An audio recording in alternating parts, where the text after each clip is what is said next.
All right, so I want to start here by this is going to be going over Newton's first law. So we're moving on to part 2 of the note guide, which is right here. And then afterwards, or during this, we're going to reference our tilted axis and net force worksheet. So you might have to have that open as well, or you can just follow along, whatever you want to do. All right, so starting off here, Newton's first law. In 1630, Galileo states objects have a tendency to maintain motion. I think I should say motion or rest. So this tendency that Galileo first noted allowed Newton to state his first law, which is that an object in motion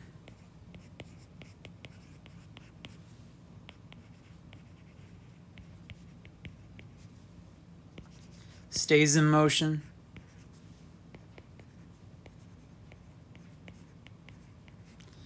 and an object at rest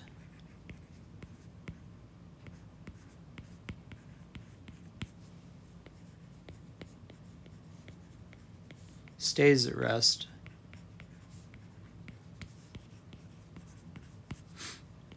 unless acted upon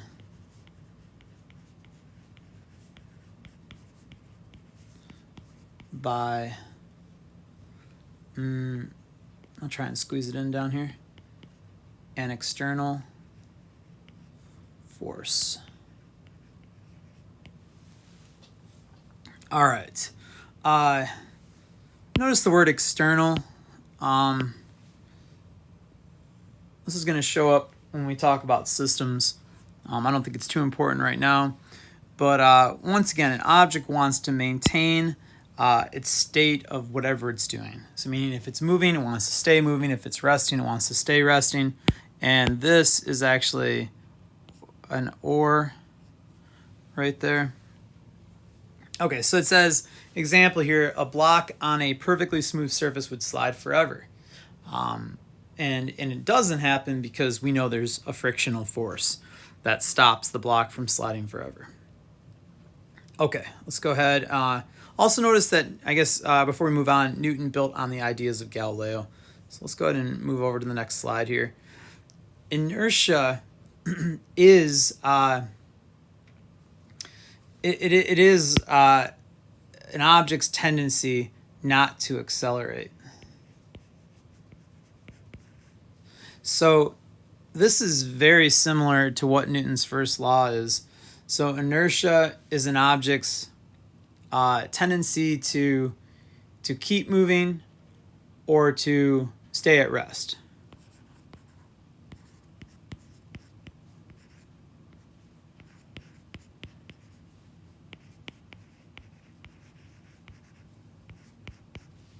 That says tendency.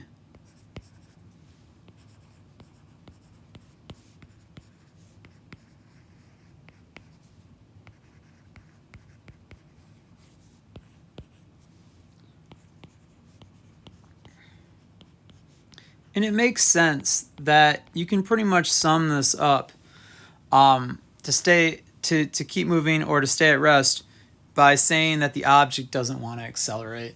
It doesn't want to change its velocity. So if it has a velocity, it doesn't want to slow down. If it doesn't have a velocity, if its velocity is 0 and it's stopped, it doesn't want to start moving. And so Newton's first law is referred to as the law of inertia, because this is very similar to what we just wrote. In the absence of a net force, a body will preserve its state of motion.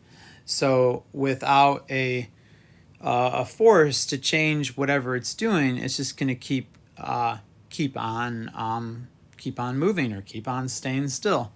So a force, and this is kind of, I guess, where this is going, is that a force is an acceleration, right? Because of Newton's second law. So when you think of a force, you should be thinking of an acceleration. Now, it doesn't always happen that a force is an acceleration because maybe the force is balanced by another force. But if there is a net force, a force that is uneven, that is not balanced out, then you will see an acceleration. So F net, I think I can write that actually later. Let's see here. A net force is an unbalanced force.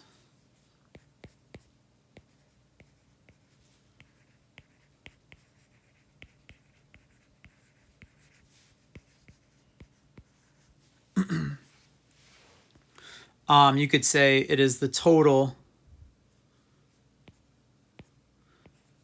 force in a direction.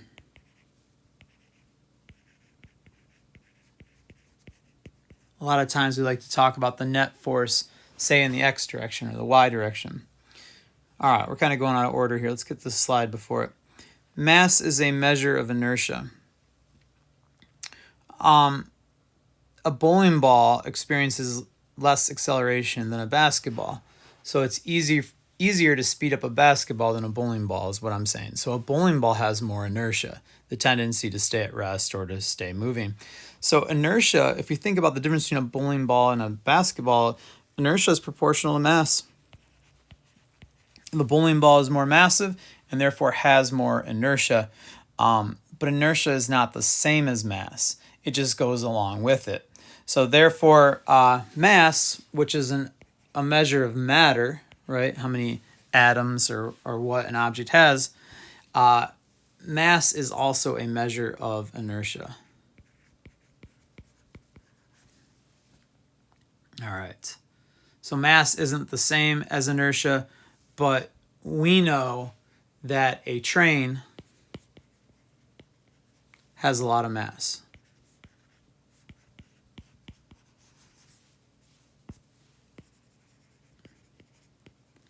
Therefore, it has a lot of inertia.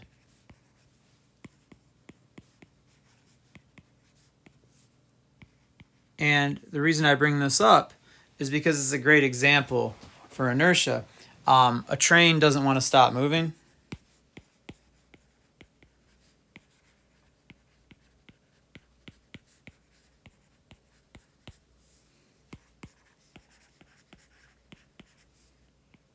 And you could say, nor does it want to keep,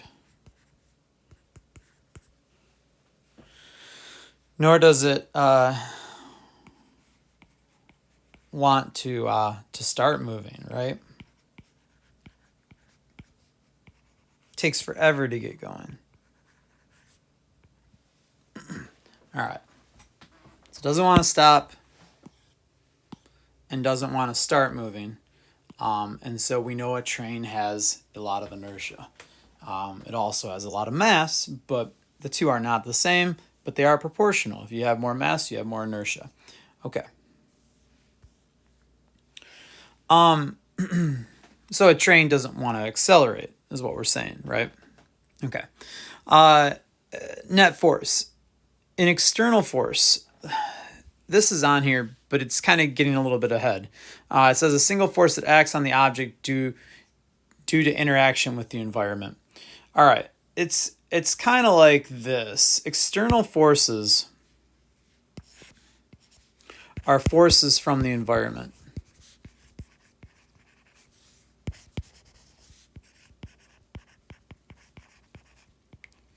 And what it relates to is this idea of a system. A system is an analytical tool.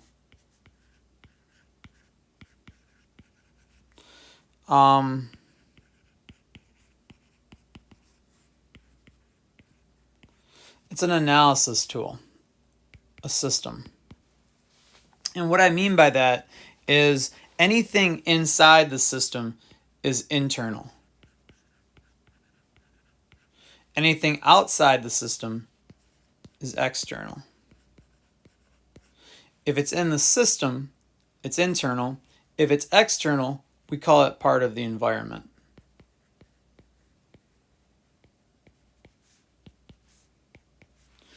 And so here you have this idea. Maybe you have a crate or something sitting on the ground. Let's make the crate orange. Whoops, dang, I was trying to grab a highlighter. You have the crate sitting on the ground, and the system might consist of just the crate. And we would draw it like this. But if somebody came along and pushed on the crate, maybe the force of their push would be external because it comes from outside of the system. And the system is this dotted line here that I drew, designating what is the system. We call forces that are occur from objects inside the system internal forces. Oops. So internal forces occur from objects inside the system.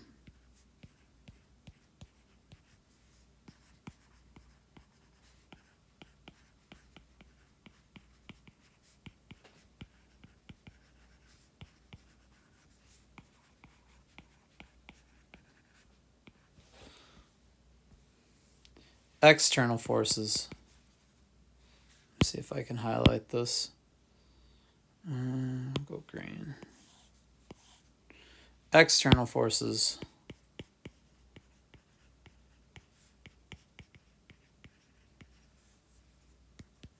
come from objects outside the system.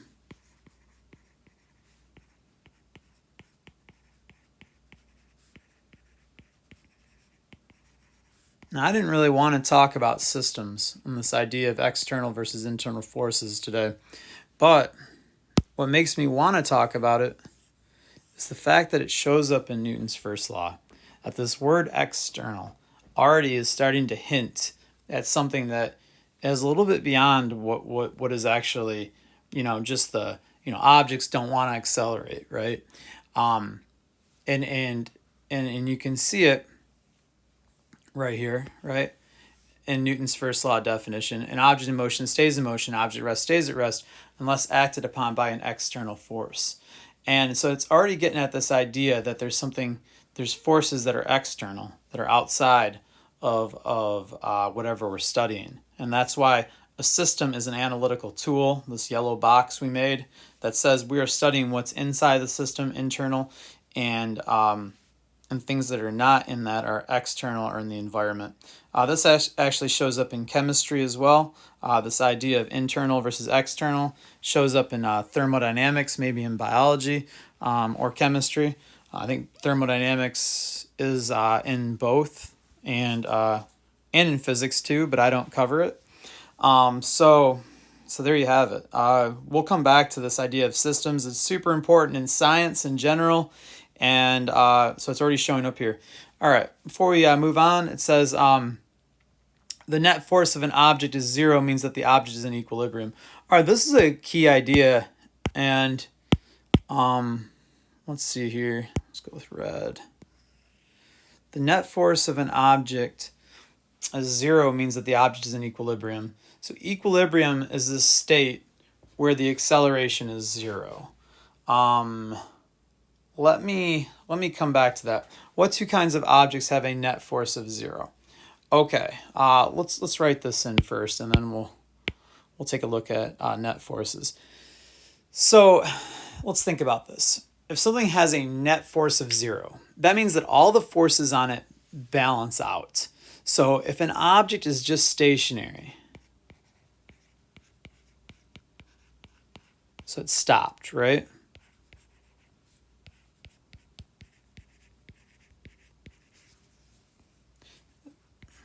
All right, stopped.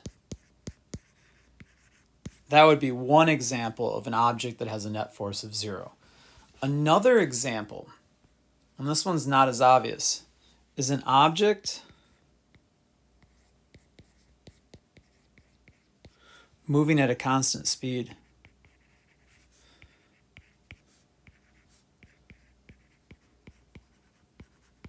Why is that true? Because if you're moving at a constant speed, you still have an acceleration of 0. So in both these cases here, let's see, I guess I'll stick with the red highlighter. In both of these cases, the acceleration is 0. So here we got our two, right? Our two kinds of objects that have a net force of 0. Okay. Let's take a look at this a little bit more, this idea of a net force being 0. So what we like to say in physics is sigma F equals ma. And when we say sigma F, what we're really saying is the net force, F net, equals the sum of the forces equals the mass times the acceleration. And any time acceleration is 0, right? 0 meters per second or per second squared. Anytime we're saying that, then obviously the sum of our forces is also going to equal 0.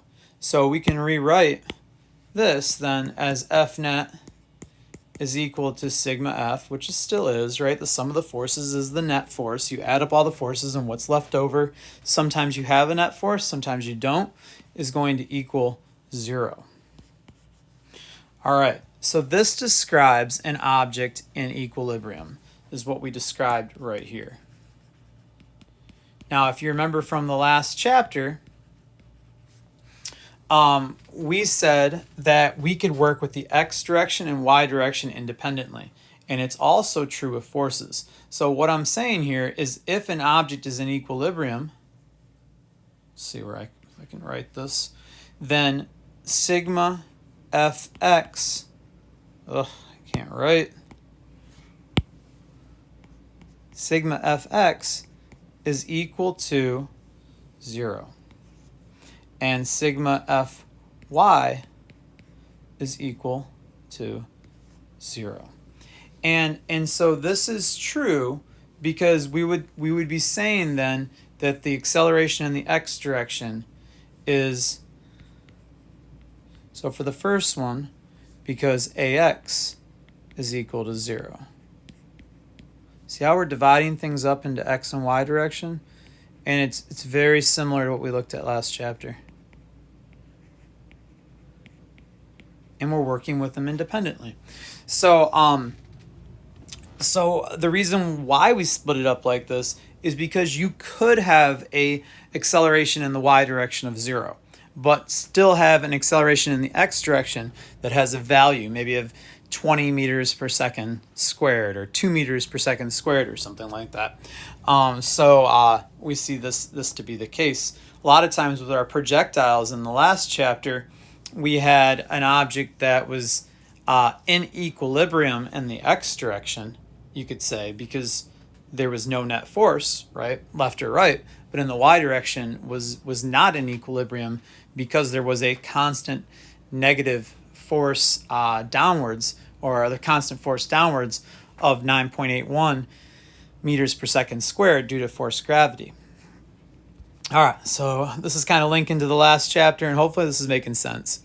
All right, so before we do this example underneath here, which is pretty tough, I want to go to some easier examples from the worksheet. So if we go down, I think I pasted it on here, right there. This isn't in your note guide, but it is on Schoology. It's called Tilted Axis and Net Force Worksheet Packet or something along those lines. And it starts off simple, but then switches to problems that are tougher, right? So this is very simply summing up our forces in the x direction, summing up our forces in the y direction, and then talking about if there's a net force. So for this first example, we can see that we are going to apply, we have 4 forces on an object. Let me draw a center point here or give it a little color. So here's the center of the object right here. And we have 4 different forces. We have 2 that occur in the y-axis, which I'm going to draw up here, and the x-axis. So drawing out our coordinate axis is also similar to what we did last chapter when we added vectors. So here's the positive y direction, here's the negative y direction, here's the positive x direction, here's the negative x direction. Once again, I'm picking these because this is, obviously the most convenient way. It's just what we normally do. There's nothing difficult about it. And instead of making this problem more difficult, because I very well could,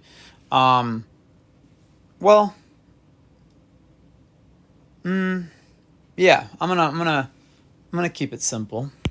Sometimes I like to make it tougher just so you see the connection to what we did before. All right, so we have this coordinate system. Okay, so I'm going to go ahead and apply signs now in red here to these forces. This is going to be positive 100 newtons for force normal because it points up, negative 100 newtons for force gravity because it points down, force push points right, so we get a positive 600, and force friction points left, so it gets a negative 70. All right, so what we're going to do then is just very simply look at both directions independently, right? And so we can see that some of the forces and see if there's any force net and maybe which direction it occurs in. So we can say sigma forces in the y direction, and we can just go ahead and add them up. So we have 100 newtons for force normal, right? Let me write this out so you can see maybe where this is coming from. I'm saying here that force normal points up, so I apply a positive sign to it. Force gravity points down, I apply a negative sign. This is what I'm doing. Obviously, this is very simple. You just take positive 100 and negative 100. You obviously have zero net force, but let me make it tougher and show you maybe we can learn something more from it. All right, so we can say sigma Fy then, and then go ahead and sub in our magnitudes without the signs because the signs are already there, right? We already applied a negative sign to force gravity right there, so we shouldn't do it twice. You never want to apply the sign twice, right?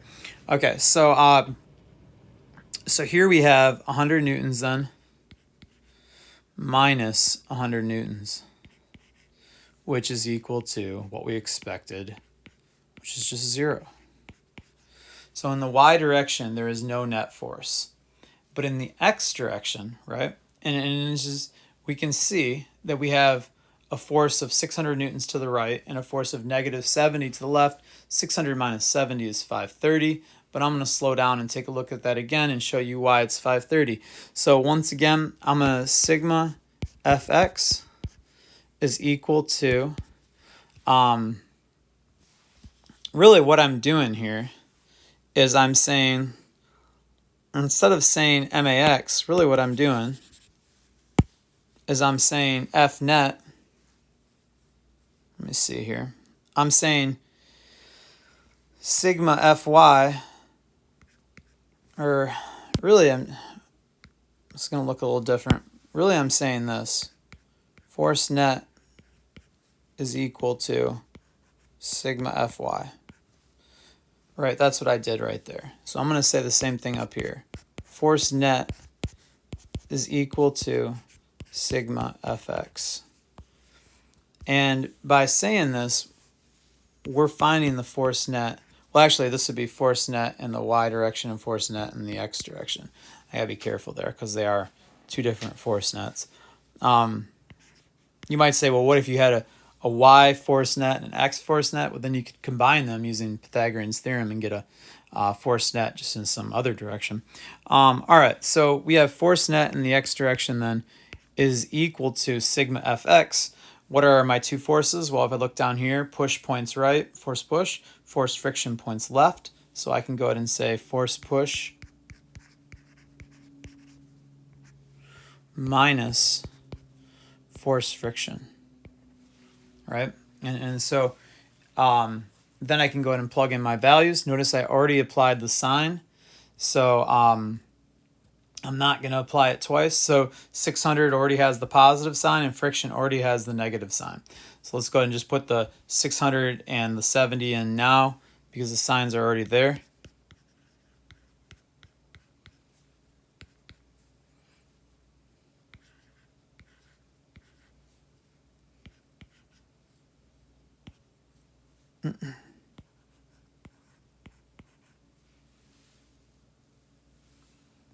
Okay, so so we end up here with force net in the x direction is equal to 530 newtons. All right, so we have our force net here then. We have no force net in the y direction, so the only force net is 530 to the right.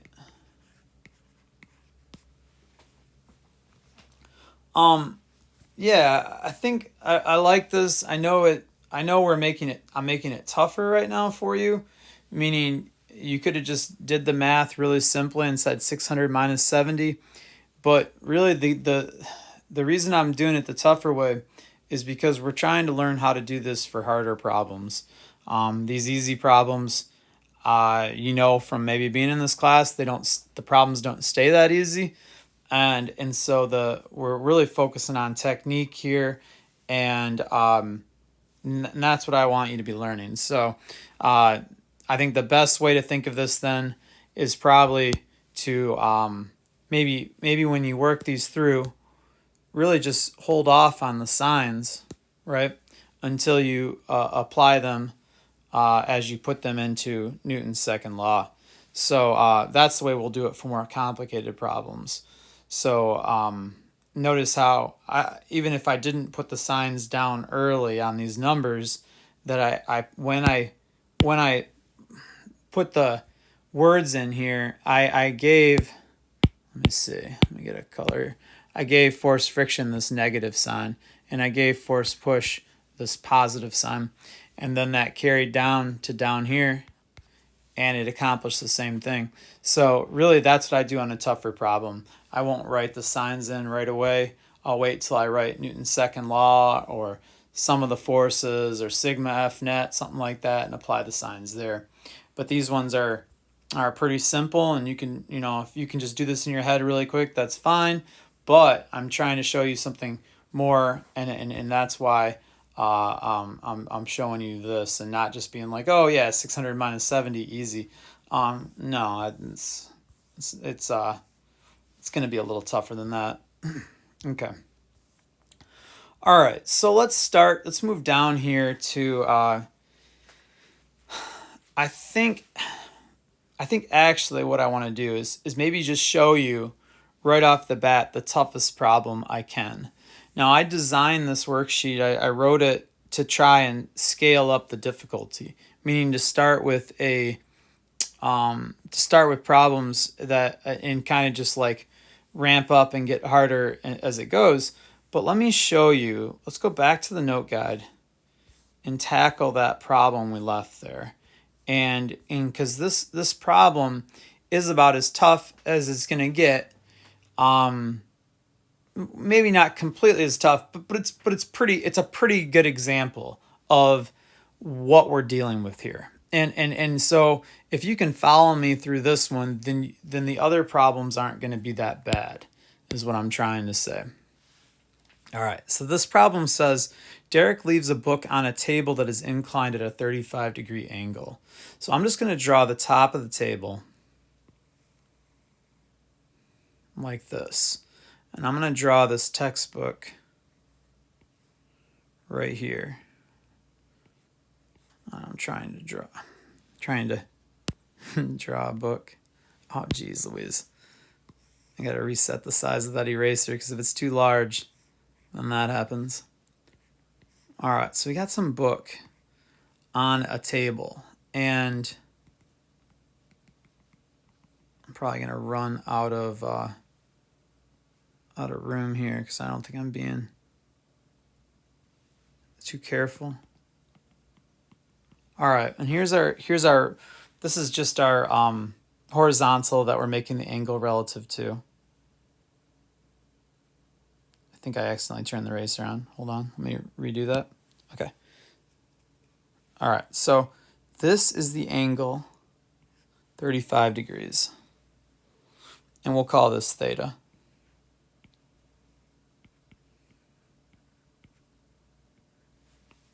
And I'm going to go ahead and color that. Let's go yellow. All right.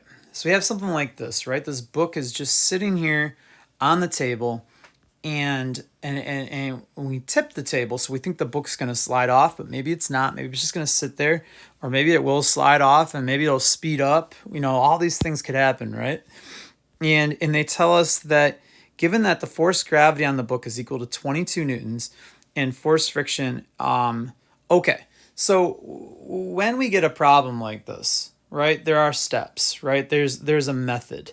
And just like there was last time. So here's our method. Step 1, draw. Draw the situation.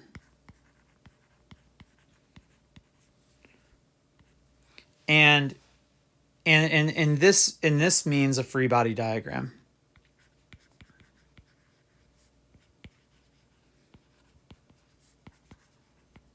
So in the last chapter, we drew it, but it didn't mean a free body diagram. Now it does. So that's our first step. And so we're going to go ahead and put a dot on the middle of this textbook. We'll draw our forces pointed away from the object.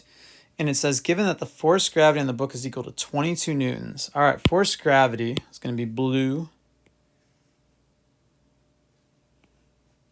We'll go ahead and label it.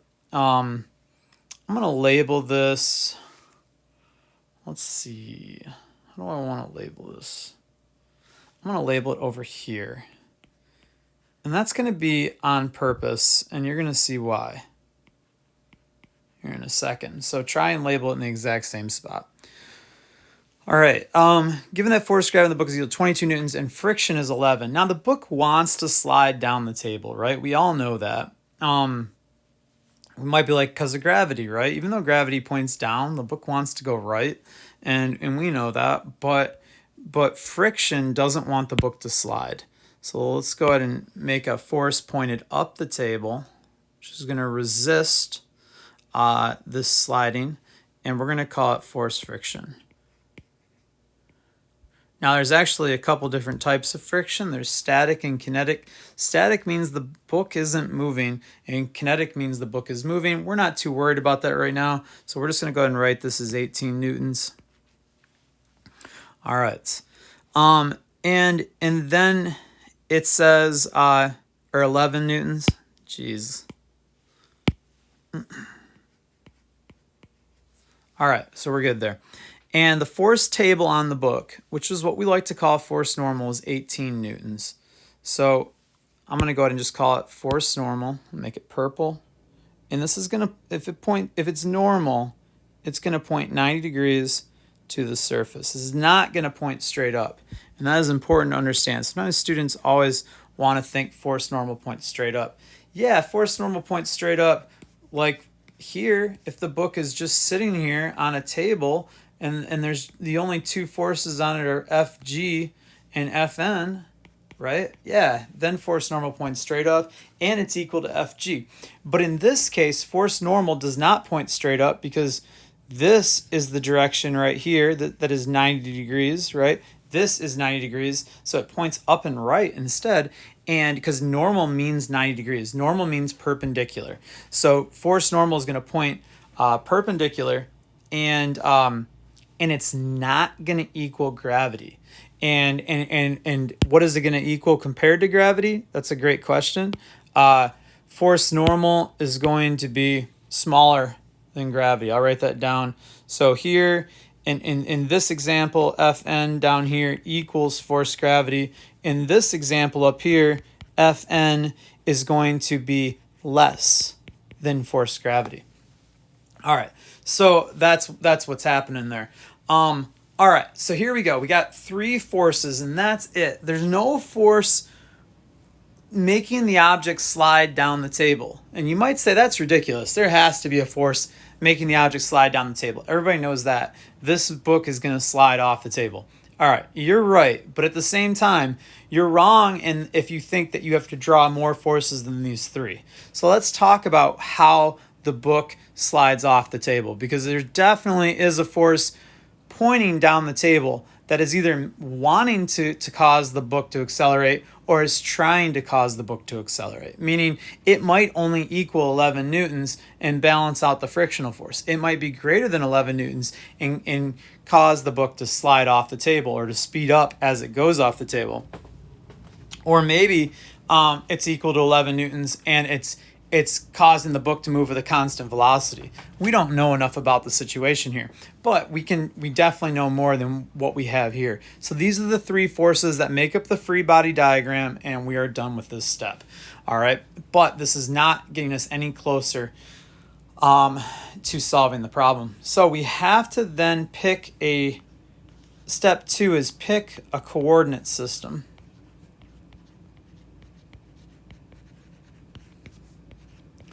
And this is true of what we did when we added vectors, right? We said up is positive y, down is negative y, right is positive x, left is negative x. And that was fine. And I said sometimes you could pick down as being positive y, or positive y if you really wanted to. But this time it's going to be trickier. We're going to do something called a tilted axis system. And in the tilted axis system, we are going to tilt the axes. We're going to take the x and y axis and tilt them. So now up and right is positive y. Notice I tilted them to look similar to the tilt of the desk. Right is positive x, right? Up and right is positive y. Down, I guess that's down and right is positive x. Yeah, down the table is positive x is what I'm trying to say. And then down and left, or this, obviously across from positive y is negative y, and across from positive x is negative x.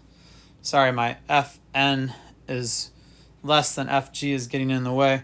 Let me make this yellow so it kind of stands out a little bit. All right, so here's our tilted axis. That's what I call this. This is a tilted axis. And this is what we're going to use to solve this. And here's why. Right? You might say, well, why make this more difficult than we have to?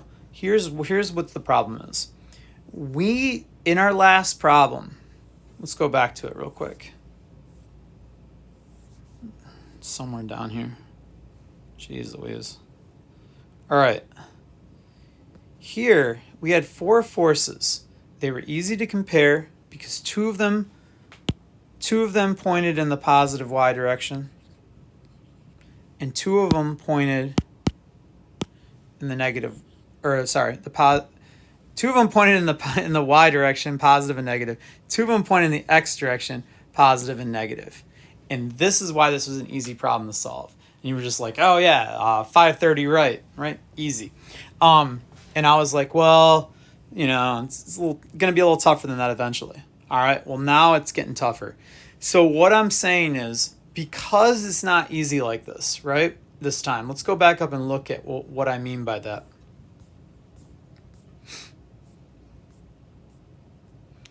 In this example, we have 3 forces.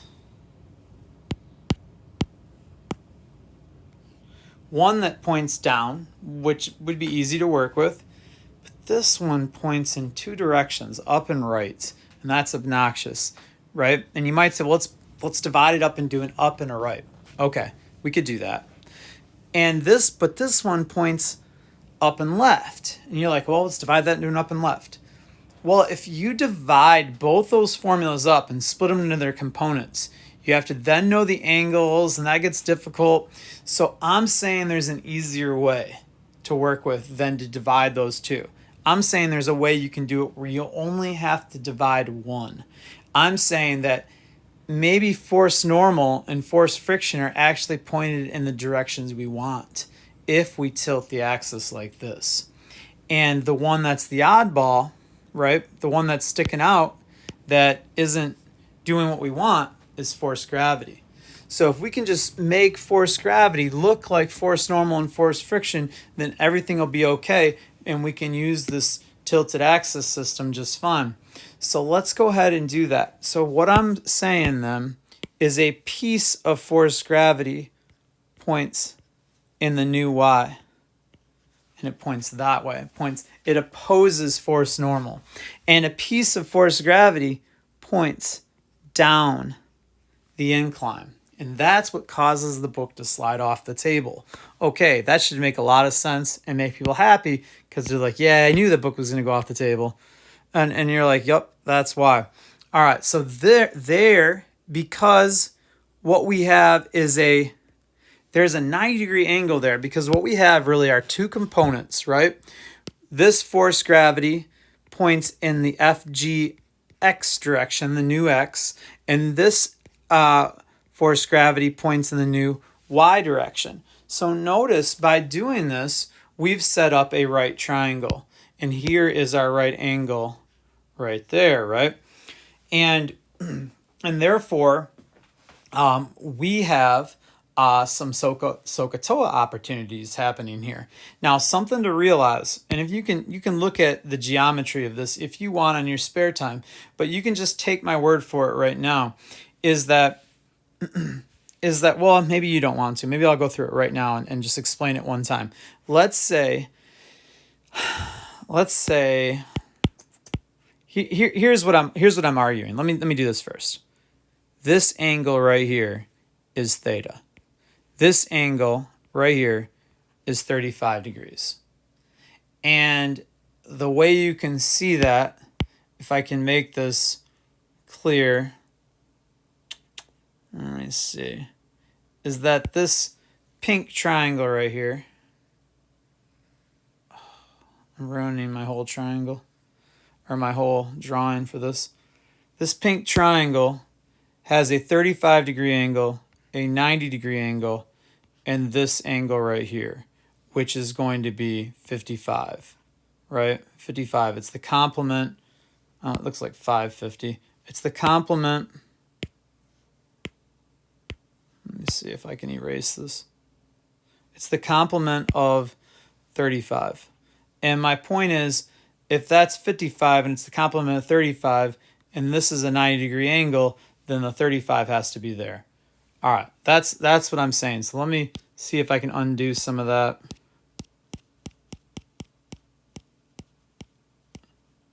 And clean that up. So long story short, if that doesn't make sense, go through it on your own and look at it again. But long story short, our 35-degree angle is right there. And inside of this blue triangle.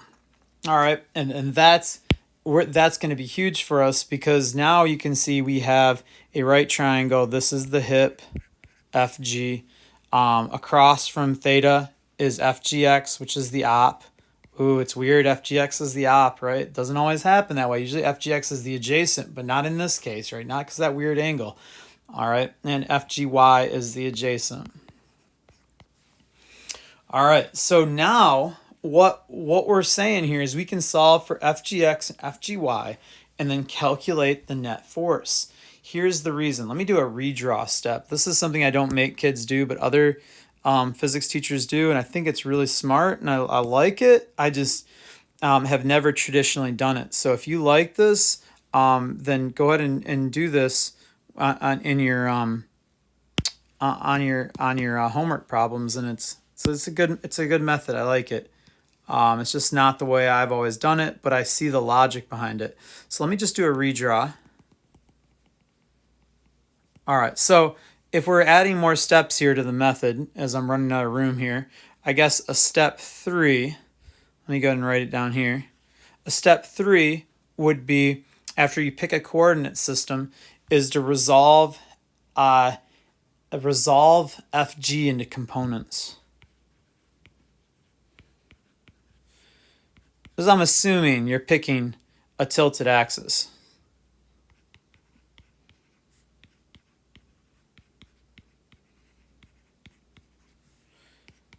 I'll just write if tilted axis. All right, obviously if you weren't using a tilted axis, you wouldn't have to do that. Okay. Sorry, I'm talking too much and not need a drink of water or something. All right, so anyhow, you got this so step 4, I'll write an optional redraw.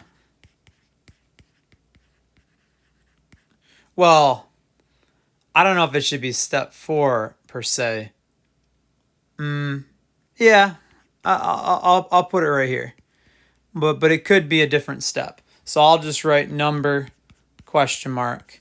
And because I think it could be a 5 or 6 or 7th step instead. Here's what the redraw looks like. So you have this book with this new tilted axis. And so what I'm saying is that you in the redraw, you draw everything except FG. So you don't draw FG. Let me get rid of this over the side. You don't draw FG because FG was split into FGY and FGX. So the redraw gets at the idea that what is going on with the book, even though the free body diagram is technically only 3 forces, right? And FG does not have, is only 1 force. In the redraw, we draw what is affecting it. So the redraw is not the free body diagram. The free body diagram only had 3 forces, and components, if this was the AP test, don't go on the free body diagram. All right, so the redraw looks like this. Fn, which we don't know what it is yet, so I'm just gonna draw it. Force friction.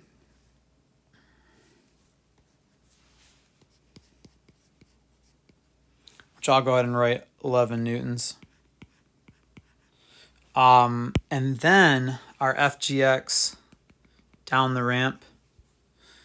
And I'm not sure on the size of that. Probably going to be larger than force friction. So I could have drew it the correct size if I knew more right now, but I don't.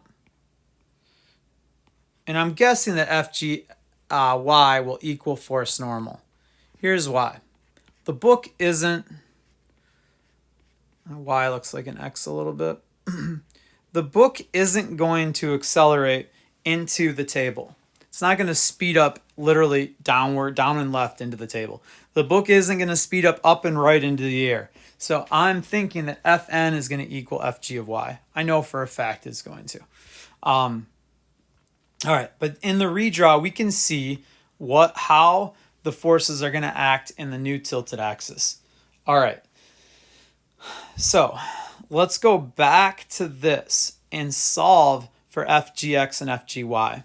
So we can look at this triangle here and do SOHCAHTOA, but we're going to have to label, right? We'll start with the fact that FG is always going to be the hip, right? The components are always going to be smaller than the total force, right? Because FGY squared plus FGX squared equals FG squared. So FG is the hip. It's what the components make up to be, right? So anyways, FGY, or actually let's get the next one. FGX is the next one I like to label. Oh, I already labeled these, dang it. All right, yeah. Okay, so it's already labeled. Let me just highlight them so I can see them, because clearly it's hard for me to find them. All right, they're right there. All right, so we're good. But my definition of why FG is the hip is still solid. All right, so let's go ahead then and solve for this. I think down here we can make some room. And then we'll talk about what we're doing. So I like to this is still kind of like gathering up variables is kind of way I think of this still. So I guess I can write step 5 if you want. SOHCAHTOA.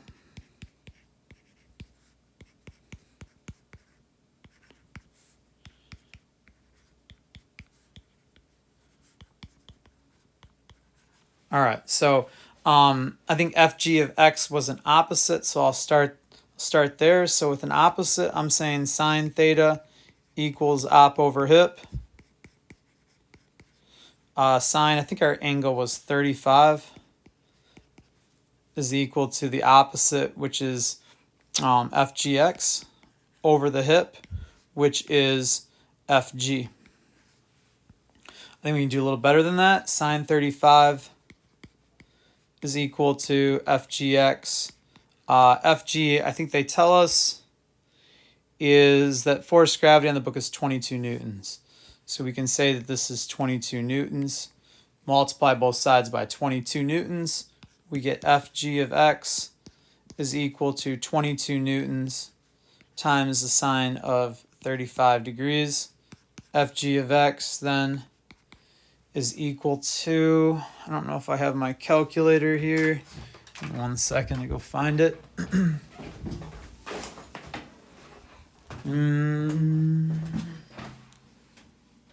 Oh, here it is.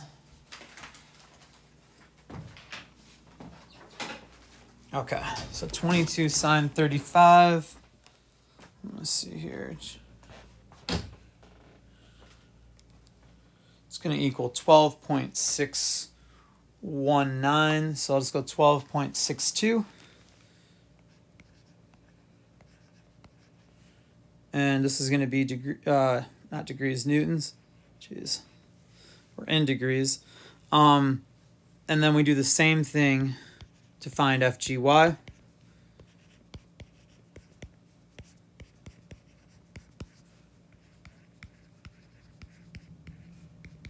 Notice FGY is the hip, right, like we said.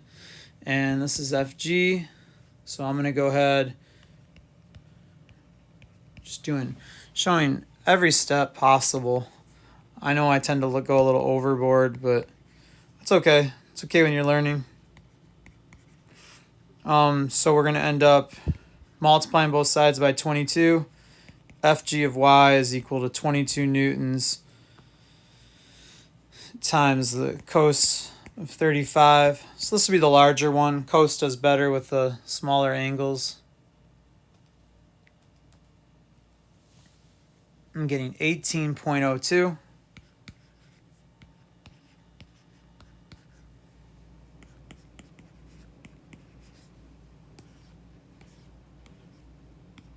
All right, so we got Fg of x equal to 12.62 newtons, Fg of y equal to 18.02 newtons.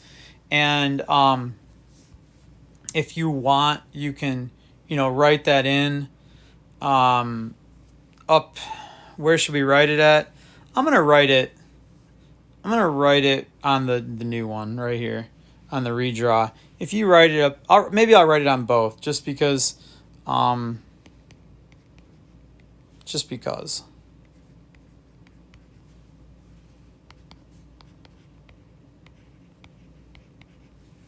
All right, and then up here. So maybe you didn't do the redraw, right?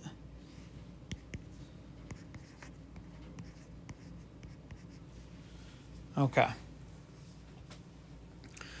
All right.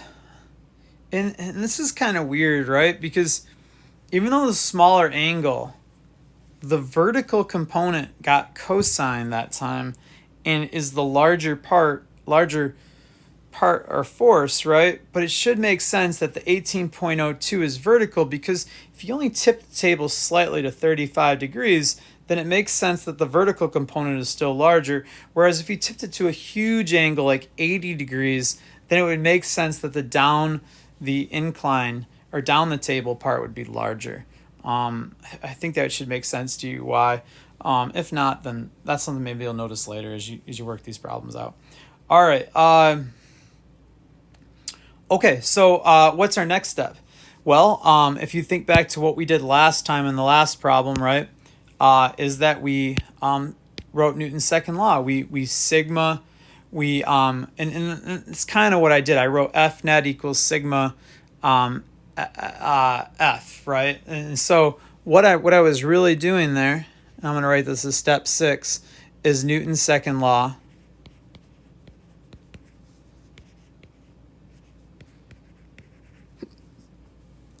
All right, X and Y direction.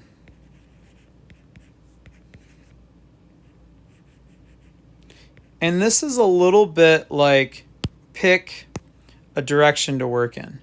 It's really what we're doing here. Let me just separate this. So I'm saying we're kind of picking a direction to work with here, right? With this Newton's second law, X and Y direction. So check this out, right? Let me get one more sheet of paper. Okay, so what I have then is sigma. Which direction do you want to start with? It doesn't matter. Since it's just me talking to you guys, I'm just going to pick one. So I'll pick the X direction. as I try to write direction. Notice I'm just picking a direction to work with, and so I'm going to write sigma fx equals max. And you might say, well, what about the net force? We were here to get the net force. Well, okay, net force is the same as sigma fx. All right, that's kind of the idea here. The two are the same. All right. So I'll worry about that later. Okay. So I'm gonna work with just Newton's second law, F equals ma, written as sigma fx equals max. So check this out. Because no, I think that's still gonna be. I think I got to go back to the other way. I want to do it this new way, but I can't, and I know it's not going to work for this problem. That's just a tougher way of doing it, and we're just not ready for it. All right, so I got to go back to the easier way. So I'm going to say sigma fx is equal to, or no, we said f net. I like to write that first. Sorry if I'm making you erase. I apologize.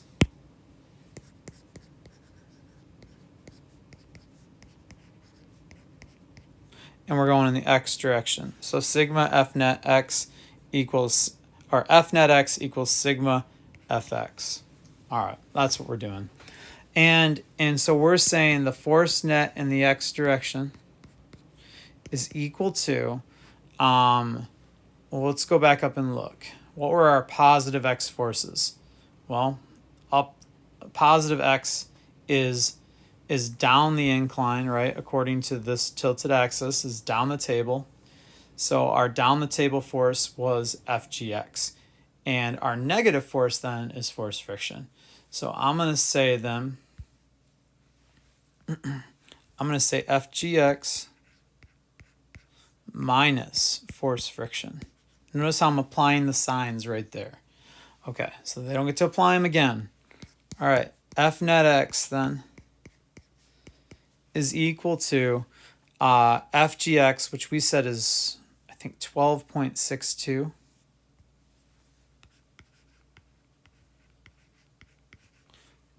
Minus friction, which they told us was 11 newtons.